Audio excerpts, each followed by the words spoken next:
नमस्कार मंडळी. ढोबळी मिरचीची भाजी तर तुम्ही बऱ्याच वेळा केली असेल, पण अशा प्रकारे जर कधी केली तर न आवडणारे देखील बोटं चाटून पुसून खातील, इतकी छान लागते ही ढोबळीची भाजी. तर त्यासाठी मी हिरवीगार ढोबळी मिरची घेतलेली आहे. ढोबळी स्वच्छ धुवून पुसून घेतलेली आहेत. आता याला आपण कट करून घेऊयात. तर काही जणींना ढोबळी मिरचीतल्या बिया काढणं थोडंसं किचकट वाटतं, तर त्यासाठी काय करायचं, ढोबळी मिरचीचा जो वरचा भाग आहे शेंड्याचा तो चाकूने कापून घ्यायचा. त्यानंतर खालचा भाग कापून घ्यायचा आणि मधल्या भागाला अशा प्रकारे एक चीर देऊन अगदी सहजपणे बिया काढता येतात. तर अशा प्रकारे आपण सगळ्या ढोबळी मिरचींचे चौकोनी मध्यम आकाराचे तुकडे करून घेऊयात.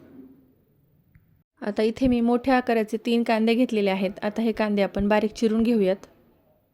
यानंतर गॅसवरती कढई गरम करायला ठेवून त्याच्यामध्ये 2 पळी तेल टाकून घेऊया. तेल चांगलं गरम झाल्यानंतर त्याच्यामध्ये मोहरी आणि जिरी, त्यानंतर हिंगाची फोडणी देऊन त्याच्यामध्ये कढीपत्ता टाकून सगळ्या गोष्टी चांगल्या तडतडू द्यायच्या आहेत. आता याच्यामध्ये बारीक चिरलेला सगळा कांदा टाकून घ्यायचा आहे.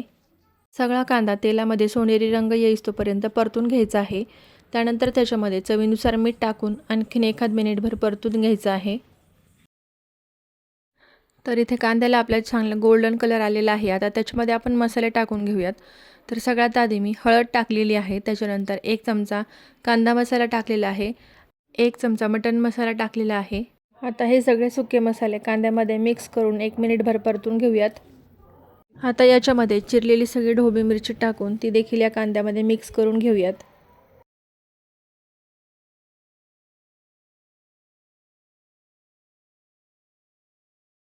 आता याला झाकण ठेवून शिजू देऊयात. भाजीला एक वाफ आली की त्याच्यामध्ये थोडीशी साखर टाकूयात, कारण ढोबळीला जो आहे तो मूळचाच आंबटपणा असतो. साखर टाकल्याने ढोबळी मिरचीची टेस्ट जी आहे ती बॅलन्स होते. त्यानंतर याच्यामध्ये चवीनुसार मीठ टाकून घेऊयात आणि परत एकदा मिक्स करून झाकण ठेवून शिजून देऊयात. शिजताना पाण्याचा वापर अजिबात करायचा नाही आहे. तेलावरच ही ढोबळी मिरची छान शिजते. भाजी शिजत असताना झाकण काढून त्याला मध्ये मध्ये हलवत राहायचं आहे, नाहीतर भाजी खाली लागू शकते. तर हे पहा, ढोबळी मिरची जी आहे ती शिजत आलेली आहे. हे पहा, तुम्हाला दाखवते मी ढोबळी मिरची कशी शिजलेली आहे.